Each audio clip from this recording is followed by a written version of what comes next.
नमस्कार दोस्तों, 25 अगस्त को कांग्रेस नेता राहुल गांधी ने लद्दाख में कहा था कि मैं आपको गारंटी देकर कह रहा हूं कि 2024 में हम बीजेपी को हरा देंगे। मध्य प्रदेश, राजस्थान, छत्तीसगढ़ और तेलंगाना के चुनाव कांग्रेस पार्टी जीतने वाली है। राहुल गांधी ने यह गारंटी किस आधार पर दी ये तो मुझे नहीं पता, लेकिन आपके सामने कुछ आंकड़े रखना चाहता हूँ ताकि आप भी राहुल के दावे को समझ सकें। 2019 के लोकसभा चुनाव में 190 सीट ऐसी थी जिनमें बीजेपी और कांग्रेस की आमने सामने टक्कर हुई थी, लेकिन कांग्रेस ने जीती कितनी सीटें? 14 सीटें, जबकि बीजेपी ने 176 सीटें जीती। मतलब कांग्रेस और बीजेपी का जिन सीटों पर सीधी टक्कर थी उनमें से कांग्रेस 10% सीट भी नहीं जीत पाई। चलिए, हो सकता है कि आप ये कह दें कि एक लोकसभा चुनाव के आधार पर सही निष्कर्ष पर नहीं पहुंचा जा सकता, तो चलिए 2014 के लोकसभा चुनाव की भी बात कर लेते हैं। 2014 के चुनाव में 185 सीटों पर बीजेपी और कांग्रेस की सीधी टक्कर हुई थी, जिसमें 162 सीटों पर बीजेपी जीती और मात्र 23 सीटों पर कांग्रेस जीती। इस चुनाव में भी यह आंकड़ा 10% से कुछ ही ज़्यादा था। तो इसका मतलब आप तो समझ ही गए होंगे कि 2024 में अगर कांग्रेस मजबूत नहीं हुई तो समझिए कि गठबंधन इंडिया का पत्ता साफ है। यानी 2024 में इंडिया को जीतना है तो कांग्रेस को मजबूत होना होगा। देश में लोकसभा की कुल 543 सीटें हैं। 2019 में जिन सीटों पर बीजेपी और कांग्रेस का सीधा मुकाबला था उनमें 134 सीटें ऐसी हैं जहां क्षेत्रीय पार्टियों का दखल है।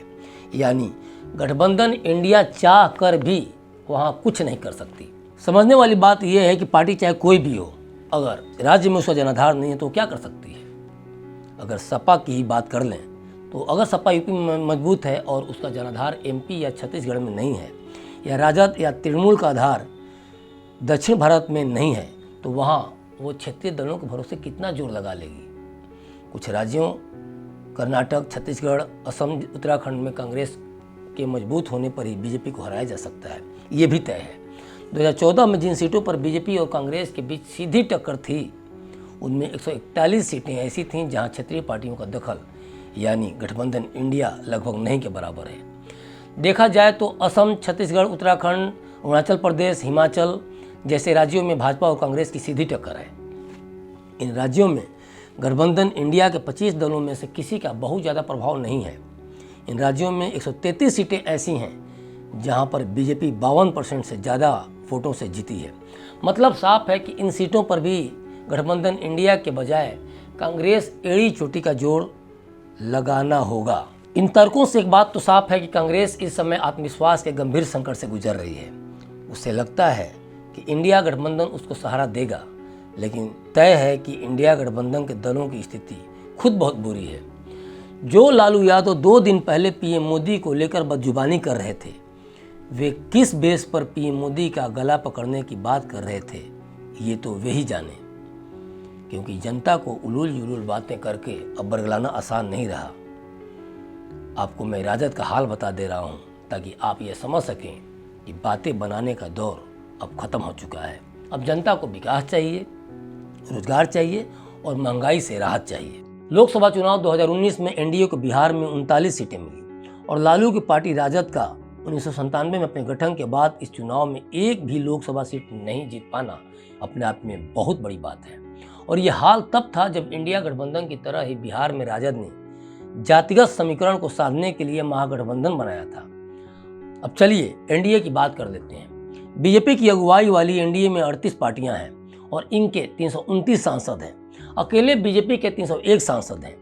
एनडीए की 37 में से 9 पार्टियों ने 2019 लोकसभा चुनाव में कोई कैंडिडेट ही नहीं खड़ा किया। 16 पार्टियों ने कैंडिडेट तो खड़े किए, लेकिन एक भी सीट नहीं जीत सके। 7 पार्टियों ने एक सीट जीती। इनमें से ज़्यादातर पूर्वोत्तर की पार्टियां हैं। एनडीए के सामने अन्य पार्टियों का हाल कितना बुरा है इस आंकड़े से समझा जा सकता है। 2019 के चुनाव में बीजेपी का अकेले वोट शेयर 37.7% था, वहीं 37 पार्टियों का 7% है। यानी एनडीए का कुल वोट शेयर लगभग 45% है। एनडीए में भले ही 38 पार्टियां हैं, लेकिन मुख्य पार्टी बीजेपी ही है। सोचिए, जिस एनडीए का अस्तित्व बीजेपी से है वहां इंडिया गठबंधन को देखा जाए तो एक समय जो कांग्रेस अपने दम पर सरकार में थी, आज इसको इंडिया गठबंधन का सहारा लेना पड़ रहा है। दूसरी तरफ गठबंधन में 28 पार्टियां हैं इन 28 पार्टियों में अकेले कांग्रेस के 49 सांसद हैं, जबकि 28 पार्टियों के कुल 141 सांसद हैं। गठबंधन में जो जितना उछल रहा है या गठबंधन का अगुवा बना फिर रहा है, वो लोकसभा 2019 में एक भी सीट नहीं जीत पाया है। मतलब 10 पार्टियां जैसे राजद हो गई, रालोद हो गया और पीडीपी, ये कुछ ऐसी पार्टियां हैं जिनका लोकसभा में अपना कोई सांसद नहीं है। और ये बातें तो बड़ी बड़ी करते हैं। लोकसभा की 543 सीटों को देखें तो इसमें कांग्रेस ऐसी पार्टी है जिसका करीब 200 सीटों पर बीजेपी से सीधी टक्कर है। दूसरी तरफ बीजेपी इन्हीं सीटों में से 180 से 192 सीटें जीतती आई है। बाकी बची 345 सीटों में से बीजेपी 95 से 112 सीटें जीतती आई है। इससे साफ साबित हो रहा है कि बीजेपी को कोई सीधी टक्कर दे सकता है तो वो सिर्फ कांग्रेस ही दे सकती है। लेकिन सवाल ये है कि क्या कांग्रेस ये कर पाएगी, क्योंकि 30 साल से कांग्रेस 30% वोट शेयर भी हासिल नहीं कर पाई है।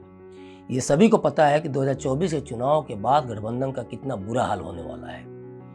अगर कांग्रेस बढ़िया प्रदर्शन कर लेती है 2 लोकसभा चुनाव में, तो हो सकता है कि गठबंधन के हालात कुछ बदल जाएं, क्योंकि कांग्रेस कमज़ोर होगी तो गठबंधन इंडिया कभी नहीं बच सकती। और बीजेपी अगर 2014-2019 की तरह जीत का परचम लहराएगी, तब भी गठबंधन इंडिया नहीं बचेगा। तो ये थी राजनीति की पूरी गणित। कौन पार्टी कितनी सीट जीतेगी और कौन पार्टी कितनी सीट हारेगी, यह तो समय ही बताएगा। फिलहाल मुझे दीजिए इजाज़त। शुक्रिया।